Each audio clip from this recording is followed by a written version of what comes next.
आज हम पढ़ेंगे कि परमेश्वर का वचन क्या कहता है फादर्स के विषय में। आज फादर डे है, शायद ये परमेश्वर ने ही चुना है आज का दिन, क्योंकि उसको मालूम था कि आज ये वाला जो टॉपिक है ये मैं आपके साथ शेयर करने वाला हूं। मुझे तो मालूम भी नहीं था पिछले संडे के अगले संडे फादर डे है, लेकिन मैं ये जानता हूं कि परमेश्वर ने ये वचन आप लोगों के लिए आज दिया है। सबसे पहले हम फादर को पढ़ते हैं उत्पत्ति 2 उसकी 24 आयत में। मैं आपको वचन समझा दूं, उसके बाद हम आगे चलेंगे। उसमें लिखा है, इस कारण पुरुष अपने माता पिता को छोड़कर अपनी पत्नी से मिला रहेगा और वो एक तन बने रहेंगे। यहां पर पिता शब्द आया है। फादर शब्द उत्पत्ति में ही आ गया था, और उस उत्पत्ति शब्द को जब हम पढ़ते हैं, अगर आपके पास इब्रानी भाषा की बाइबल है तो उसे भी एक बार जरा दिखा दीजिए। मैंने शब्द नहीं बोला, मैंने फुल सेंटेंस बोला है। अंदर कुछ समझदार व्यक्तियों को बिठाओ ताकि ये मेरी आवाज को आज सुन सकें, क्योंकि बहुत लंबा है आज का वचन। उत्पत्ति 2 उसकी 24 आयत को फिर से हम पढ़ेंगे। इसको इब्रानी भाषा में पढ़ेंगे, यानी इंग्लिश में पढ़ेंगे, जहां इब्रानी वर्ड्स साथ साथ लिखे होते हैं। ओके, वो आ गया। Therefore shall a man leave his father and mother। इसको नीला मत करो, मेरे को आता है पढ़ना। ओके, वो जो फादर के साथ H1 लिखा है, H1 मतलब इब्रानी भाषा का पहला शब्द। यस, इसे क्लिक करेंगे, नीचे आता है इसका थोड़ी स्क्रीन आप इसको छोटा करेंगे जरा, मेरी स्क्रीन फट रही है, दूर जा रही है। यहां टेक्निकल कौन व्यक्ति है जो जिम्मेवार है इन चीजों का? इसका मतलब है H1 का मतलब अब, पिता, फादर। H1 इब्रानी भाषा, दुनिया की पहली भाषा, उसका पहला शब्द है H1,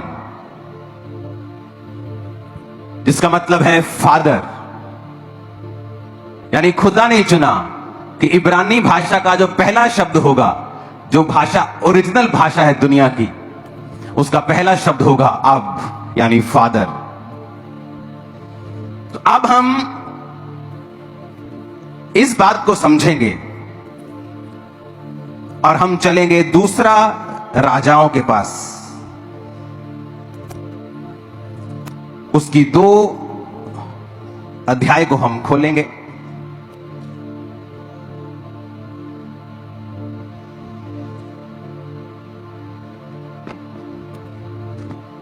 आज जिन लोगों को प्रीचिंग सुनने की आदत है, कृपया हमें माफ कर दें, क्योंकि आज आप आराम से सुनेंगे, थोड़ा टाइम लगेगा, क्योंकि टीचिंग में अलग तरह का मसा होता है। दूसरा राजा उसकी 2 अध्याय उसकी 1 आयत।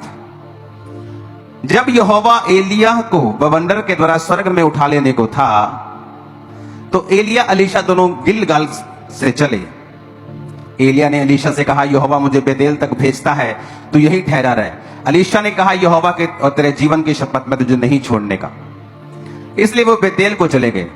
बेतेलवासी भविष्यद्वक्ताओं के चेले अलीशा के पास आकर कहने लगे, क्या तुझे मालूम है यहोवा तेरे स्वामी को आज तेरे ऊपर से उठा लेने पर है? उसने कहा, हां मुझे भी मालूम है, तुम चुप रहो। अगर किसी व्यक्ति को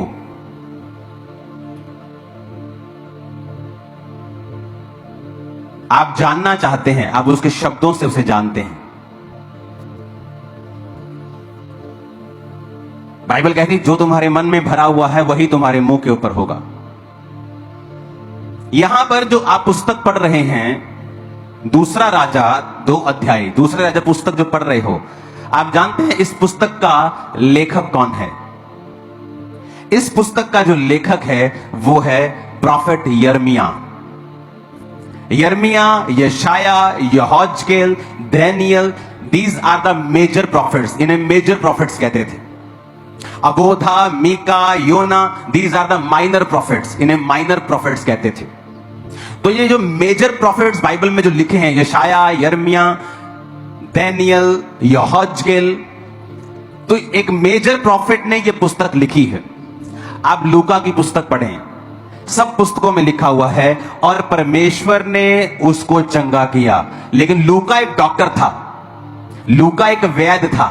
जब लूका अपनी पुस्तक को लिखता था तो उसने लिखा है, प्रभु यीशु मसीह ने अपना हाथ इस पर रखकर इसको चंगा किया। उसने पूरी डिटेल में हीलिंग लिखी है। अगर आपको हीलिंग अच्छी तरह से पढ़नी है तो लूका की पुस्तक पढ़ें। क्यों? क्योंकि लूका की पुस्तक में जो चंगाई की डिटेल लिखी है वो एक डॉक्टर के नजरिए से लिखी है, कंप्लीट एंड तकरीबन कंप्लीट।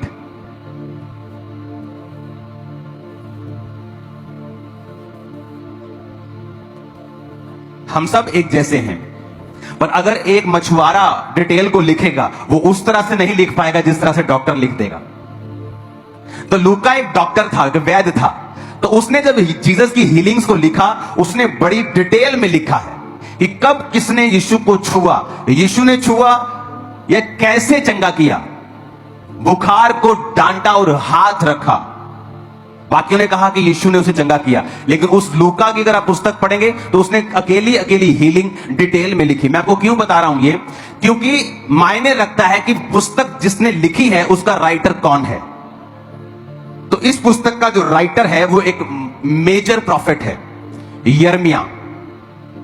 तो जब कोई मेजर प्रॉफिट या आप किसी प्रधानमंत्री को जब भाषण देते हुए सुनते हैं, आप उनके शब्दों का चुनाव अगर देखते हैं तो एक गली का जो लीडर होगा और प्रधानमंत्री के भाषण में बहुत फर्क होता है। पोप साहब भाषण देने के लिए जब आते हैं या वचन देने के लिए आते हैं या कोई स्पीच देते हैं, आप उनके शब्दों को देखो, नपे तुले, क्लीन, वेरी पावरफुल, वो अपना वचन देते हैं। या कोई भी स्पीच भी अगर देते हैं, नॉर्मल स्पीच भी देते हैं, मीडिया के साथ भी, कुछ भी साथ, आप कोई भी देख लो। तो जब ये मेजर प्रॉफिट्स लिख रहे हैं तो